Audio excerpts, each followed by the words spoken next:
Welcome, everyone, to Stories Across the Table podcast. We're so excited to have you on today. I'm your co-host, Steve Ramona, and my incredible, wonderful co-host, Bridget Cook-Burch. I want to make sure I say her name right because she is lovely. We're so excited to have you on. This is a guest I've had on my TV show and my podcast. And I got to tell you, like my co-host, they're going to rock your world. But you know what they're going to do? They're going to inspire and motivate you and just give you love that you've never seen before. So I'm excited to start this podcast. But here's our gratitude for today. And ladies, wait till you hear this one. The hardest battles often lead to the most beautiful victories. Wow. Is that not apropos for, that's random. That's just pulled out of a box here. That's random, pulled out, and perfect for Serena today. So we know who's talking to us there, right, ladies? Yeah, so, absolutely. With that being said, Bridget, you're up. All right. So Serena, Steve obviously really knows you well, but our audiences won't know anything about you. And one of the things I really want to know from you is if a stranger were to meet you and you knew you were going to be great friends, what are the stories that they would need to know about you in order to know who you are? Oh, that's such a good question. I would definitely incorporate some of my childhood stories so they understand my patterns. Growing up in witness protection in multiple foster homes, my early patterns started to show up, which is hiding. So whenever I get upset, I hide. And that's kind of something that I think would be very important for them to understand about me. And then as into adulthood, losing people that you love that are very close to you. My husband committed suicide in 2020. And then most recently in February of this year, my fiance passed away unexpectedly. And we still don't have the results from the autopsy report. So I would say the next thing to know about me is that I love deeply, and I pour my heart into everything. And so things like that are also hard to give away when you're first getting to know someone. So I would say those are two big stories for someone that I'm just meeting. Yes. And then that begs all kinds of questions. So you must start in the beginning with why Witness Protection Program? Tell us about that. Yes. So my biological father was the leader of a satanic cult, and he sexually abused me and took my innocence before the age of 5. And because of that, my mom had been trying to get us out of, the living environment that we were in. And people were following us, recording conversations. So no matter where we went, she couldn't break free. And when she finally did, they actually took us away from my mom. She had to earn her rights back as a parent. And then I was put into witness protection. And so I spent about 5 years in foster homes. And what the difference is with witness protection is that they are obviously trying to protect your identity. So whenever someone finds out where you are, they immediately move you, whether it's in the middle of the night, whether it's in the middle of the day and you're in first grade, it doesn't matter. So that was a culture shock, a very tumultuous experience for a 5-year-old to go through, but also it taught me a lot about being able to adapt to change. Tell us about forgiveness. That's another superpower of yours that we didn't talk about before the show. How's your relationship with your mom now? My mom is my very best friend. I learned early on that forgiveness is for you. And so my mom, not only did she turn her life around and she gave her life to Christ and she completely, just evolved in so many ways. I admired my mom. And in fact, I think I'd shared this with you, Steve, at one point when I was 6 years old, I ran away from a foster home because I was trying to go find her because I thought I needed to protect her. Jeez. 6 years old. Imagine me, 6 years old, little blonde girl, just walking down the street at midnight. Wow. It's amazing, though, the stories I'm sure you were telling yourself, though, that you knew your mom was vulnerable and you wanted to make sure she would be okay. So you've Yeah. had a core of some fine steel inside of you since you were little then. Yes. And to make matters worse, when I took matters into my own hands, my mom, I had finally gotten back reunited with my mom at the age of 10. She remarried and she's still married to my stepfather to this day. Beautiful relationship. But I Uh, was just too far gone. I was very independent, but also very rebellious. And so by the time I was 15, I ran away from home and I lived on the streets. I enrolled myself into high school and I struggled with drug addiction, but also in a high functioning way where I could still go to class, had 3 jobs, and I would take the bus to each job because at that time, of course, they didn't have Uber and I couldn't afford it anyways. Yeah, exactly. That so is how far away crazy. did you live from your parents when you ran away? So what was interesting is my mom and my stepdad had moved in to the mountains, so they relocated. And so I felt isolated from all of the friends that I had had when we lived in the city. Uh, And so I found my way down the mountain back to the city where my friends were. And then when I ran out of places to stay, because you wear out your welcome pretty quickly in those situations, then I would sleep in abandoned houses. I would sleep on park benches.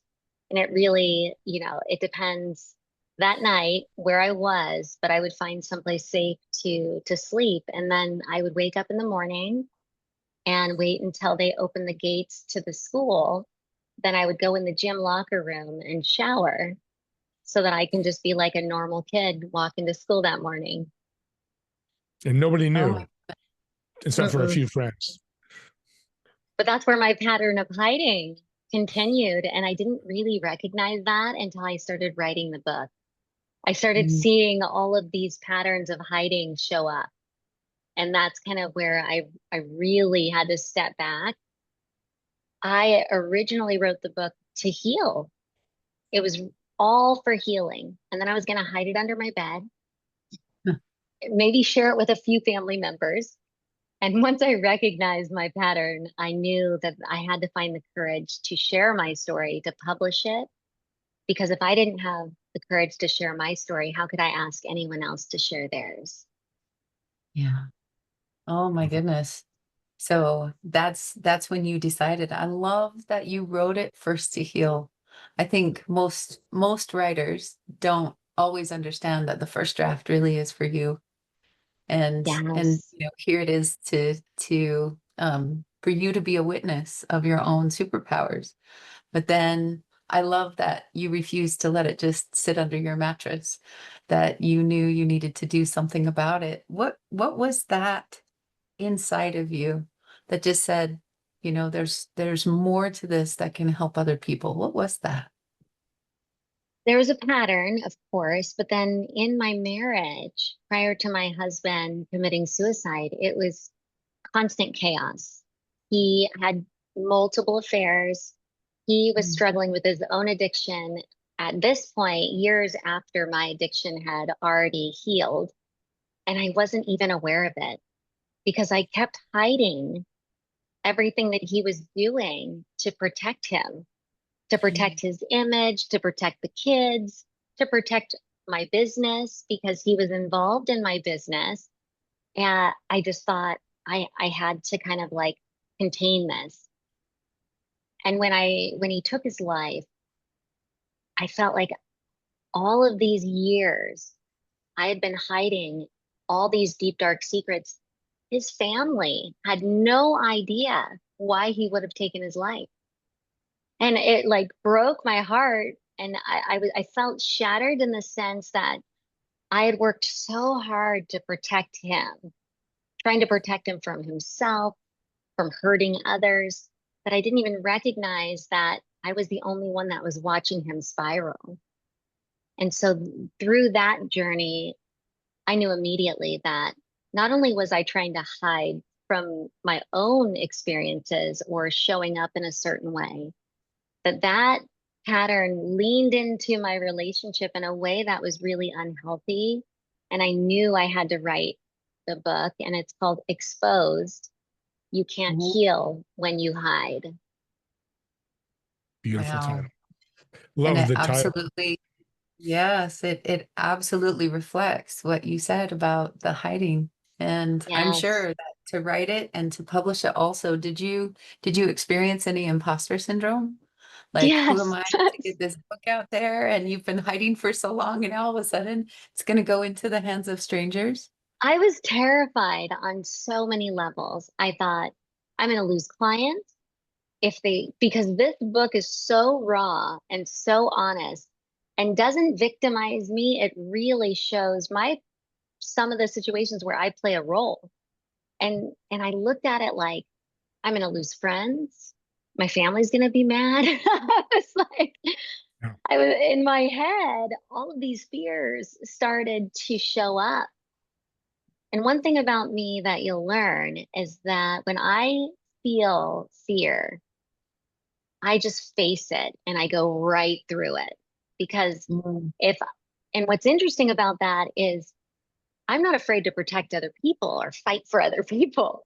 Normally it's me exposing myself, and I recognized the shift, and I knew I just needed to stand my ground and share this story because it could help more than who I thought it would hurt. And it didn't Mm. hurt anyone, in fact. Yeah. I Women. bet, I bet friends Go and ahead, Bridget. family. Sorry, Steve. Yeah. I bet No, there it's okay. were friends and family that actually were inspired. Yes. My daughter at the time was 16. She snuck a copy of my book, which I was never going to let her read it until at least like 30s, because it's X-rated, like it's bad. Mhm. And she read it in 3 days. And you know what she said? She said, Mom, it could have been better. You could have wrote a lot more about me. Oh, what a wonderful kid. Like, Oh that my was gosh. she. What a But great she's message. she's my fierce, independent, determined, take on the world, little And girl. by Well, the now way, she's a young woman. yeah, and by the way, she plays rugby, so that fits her mode. Yes. Bridget, she's a Oh, rugby Yes. player, a top rugby player too. Matter of She's fact. she's playing the national champions this championship playoffs this weekend Oh, oh, we wish her fantastic. luck. for That's college. She's Which college. team? she goes to Life University.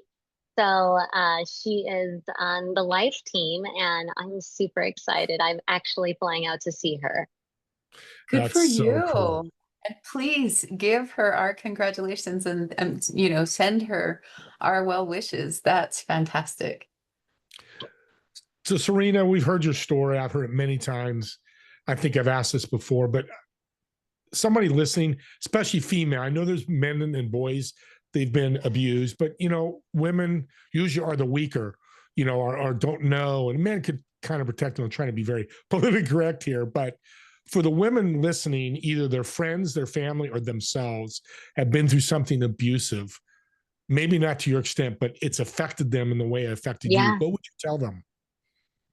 So there's the message or the quote that I always go by is, you don't have to set yourself on fire to keep others warm. And for women especially, we put ourselves out there, we sacrifice our time, our energy, our health, our well-being, and we believe that sacrificing ourselves in these ways are really for the better good of whoever we're trying to help. In reality, what's happening is that we're crumbling inside. And so when I say you don't have to set yourself on fire to keep others warm, it means choose self-love over self-betrayal. And Mm, that would be the message I would share. that's She's, beautiful. it That's really is, beautiful. Bridget. And I I get love that goosebumps. quote. You don't have to set yourself on fire to keep others warm. Like, Yes. that is something huge for so many women. Thank you for sharing that. Oh yeah, Well, it was a pattern that I also recognized. When you're sexually abused from a young age, you're taught that you're supposed to give yourself to others, give your body to others in order to earn love, in order to earn approval. And it wasn't until I was in my late 30s, someone said, you can do all of the things in the world. You can give, you can serve, but what you can't do is you can't earn love. It has to be freely given. And so that constant earning that a lot of us struggle with to try and get approval is really, it's overshadowing the part of us that does need to heal and allow ourselves to start pouring back into our own mind and body. So I've talked to some women, especially talking about love. They've gone through a divorce. I don't know if I can ever love again. Nothing to the level that you've been, and that we want to compare. But what would you tell them? Do you believe in love? Is love coming to Serena again? You know, it is such a scary thing, love, right? Mm-hmm. But for me, I am love. I give love, and I am open to receiving love. And so all of the experiences that I've had, they have not pushed me away from learning how to love in a healthy way. It's definitely made it a little bit more of a slower process, but I think it would be a disservice to myself if I didn't allow love in. And so that to me is a gift. You got to check more boxes than most people. Check. Okay. You got 100 boxes. I might have 20. Yeah. Yeah. I have a whole But long also list. there's the allowing yourself to give love again on a really deep level, because you are love. So it's beautiful that, you know, you're gonna give yourself time, but also permission to receive it, but also to give it, because obviously that gives you pleasure. Not the old way of doing it, of offering yourself in the unhealthy way, but in the But in new a way, new healthy way. in that And healthy way. one beautiful thing is when I met my fiance, I was at the end of writing my book. And so I was finishing that chapter, and everyone kept saying, you need to have your face on the cover. And I was like, I'm a hider. I don't want to put my face out there. You know, and they were able to come up with a great idea where at the photo shoot, my fiance actually held up a mirror, and the book cover is me looking into the mirror that he's holding, and it's my reflection. And so it gave me this outlet. And he was the one who really taught me how to love again, taught me how to feel safe in my skin, which I think is why that part of my story is even more painful, because it's so real and raw right now. It was a beautiful situation too. That's the other thing, is finally you had, you know, I tell your story a lot. It's finally you had positive love. Your I had my best friend happy ending. calls you had that happy ending, and as it has it, you know, the ending's earlier than we thought. Yeah, it's The beautiful thing of that is that he showed you what is possible. he did. I think that's tremendous. What a gift that he gave you before he passed. Like, He taught you me how know, to dream again. yeah. And I love that. And he was only 36, and passed away just a few, it's been 8 weeks now, as of yesterday. So it's been a roller coaster. But what keeps me going is remembering those things that he gave me and holding on to those, and then sharing that with others. Because when you get these beautiful gifts from someone, to hold them all to yourself is doing a disservice. Okay. And so he teaching me how to love again, teaching me how to dream again. Those are beautiful gifts, and that's helping me in this time as I'm going through the healing process again, facing each day with gratitude is a part of my process. Yeah, and I'm going to say this. I just thought of, I haven't never said this before on the TV show or podcast, and being a man is getting me emotional, is he accepted you with your incredible story. He loved you and became your best friend with everything that was in the past. He let it go. He didn't define you with that. He didn't make that your identity. And what's his name again? Thomas. Tom, God bless Thomas, because as a man, Bridget, that's hard to do. I'm a man. I understand that. I think I'd be better about it, but that's hard. That's a lot of, I hate the word baggage, but a lot of things in the past. It is. And he looked past them. So that's wonderful. Slow to baggage over here. But the good thing is I already went through it. Yeah, that's true. You were the woman on the other side. You had finished your book and you were on that last chapter. So yeah. Well, beautiful. We celebrate your healing. We celebrate the rise that you continue to do. And this I know has been a setback. So I'm offering you my deepest compassion as well. But I also I also am excited to see where you are 6 months from now, a year from now, 5 years from now. And, you've grieved a lot in your lifetime already. And here he has just given you all of these gifts. So it will be beautiful to see what you decide to do with it, what you make of it. Yes. And I think I said this to Steve once before. There is no way that I went through all of these obstacles and challenges for there not to be a bigger purpose. Even if I can't see it right now, I know that it's going to unfold and it'll be right before me and it'll be perfect for my story to then heal others. Thank you for sharing that. That's anybody listening. That's a lesson for all of us. No matter what you've been through, and we talked about before the show, well, I've been, different. Yeah, we don't know, but there's something out there, and have faith in that. God bless you, Serena. God bless you. Mm-hmm. One last question, if you don't mind. You have a much larger purpose, a bigger purpose on the planet. That intimates that you have a belief in a higher power that is behind you, that is supporting you, that is wind beneath your wings. What age did you discover that? When I was 12. So really? Between the time period that I finally reunited with my mom and started learning about, all of these things that she had just transformed her life and given her life to Christ. And when she met my stepfather, he was a Christian. And so I started to memorize verses. I was baptized when I was 12. So despite of my bad choices, I had a good foundation once I was out there. But I have to say that no matter when if you fall off the path or when you feel like you're alone, you're not alone because you have that relationship and your spirit is full.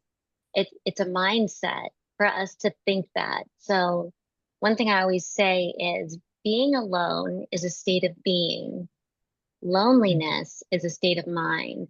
And when you recognize that there's a higher power and you have a relationship with that, like with God, then it helps you to see past all of those negative thoughts and really find your path. I'm glad you asked that, Bridget, because, and we'll end with this because we're going over, and we knew we would when we talked before, is if you're not in faith, and it's not a faith podcast, but we're all believing faith, God gave you Thomas. All the bad stuff you said you did, and some was not your fault, but some you did, he forgives. He forgives. He forgives. Unfortunately, Thomas is not here anymore, but you had time to spend, and that's a great message, Bridget, in itself. It really is. Yeah. Yeah. Serena, thank you for being on this podcast with us. Oh my goodness. We appreciate it. I know the listeners appreciate it.